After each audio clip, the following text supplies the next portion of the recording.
আমার আপনার জন্য সবচেয়ে বড় নিয়ামত, চূড়ান্ত পর্যায়ের নিয়ামত কি? আমার রব আমার প্রতি খুশি হয়ে যাওয়া। এর থেকে বড় নিয়ামত আর কোনো কিছুই না। জান্নাত বলেন, হুর গেলমান, যাই কিছু বলেন, সবচেয়ে সমস্ত নিয়ামতের উপরের নিয়ামত হলো, সমস্ত নিয়ামতের সম্রাট হলো আল্লাহ তাআলা রেজামন্দি। আল্লাহ তাআলা রেজামন্দিকে অর্জন করা। যে ব্যক্তি আল্লাহ তাআলা রেজামন্দিকে অর্জন করতে পারলো, সে তো জান্নাত পাবে। সে জান্নাতের সমস্ত নাজ নিয়ামত সেই পাবে, আল্লাহ তাআলা তাকে দান করবে। সমস্ত জান্নাতীকে যখন আল্লাহ তাআলা জান্নাত দিবেন, জান্নাত দেওয়ার পরে আল্লাহ তাআলা প্রশ্ন করবে, ও জান্নাতবাসীরা, তোমরা সমস্ত নিয়ামত কি পেয়ে গেছো? সমস্ত নিয়ামত কি তোমরা পাইছো? জান্নাতবাসীরা বলবে, হ্যাঁ আল্লাহ, সমস্ত নিয়ামত পেয়ে গেছি। আপনি যা ওয়াদা করছেন, আপনি করছেন, সমস্ত নিয়ামতগুলো আমি পেয়ে গেছি, আর কোনো নিয়ামত বাকি নেই। যা কোনোদিন কল্পনা করি নাই, যা কোনোদিন চিন্তাও করি নাই, এমন নিয়ামত আপনি আমাদেরকে দান করছেন, ওই সমস্ত নিয়ামত আমরা পেয়ে গেছি, আমাদের আর কোনো নিয়ামতের প্রয়োজন।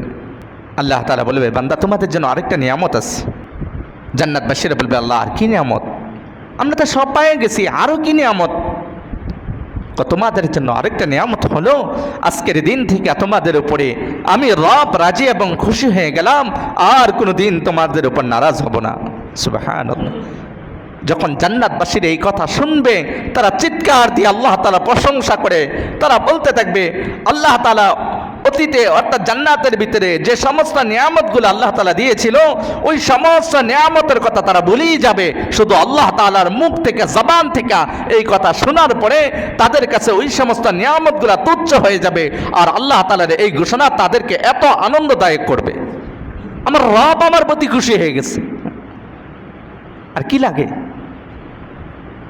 আমার রব আমার প্রতি খুশি হয়ে গেছে, এই জান্নাত চিরস্থায়ী আমার, এই জান্নাতের নাজ নেয়ামত চিরস্থায়ী আমার, এই জান্নাতের সমস্ত কিছু আমার। আমার রব আমার প্রতি খুশি হয়ে গেছে, এইগুলো আমার কাছ থেকে আর কোনো দিন কমবে না। এটাই বান্দার জন্য চূড়ান্ত পর্যায়ের বলেছে আনন্দদায়ক এক নিয়ামত হবে জান্নাতের ভিতরে, যে আল্লাহ তাআলা যখন এই ঘোষণা দেবে যে আমি তোমাদের প্রতি আজকে থেকে খুশি হয়ে গেলাম, আর কোনো দিন তোমাদের উপর নারাজ হব না, তোমরা আর কোনোদিন জান্নাত থেকে বেরিয়েও হবে না।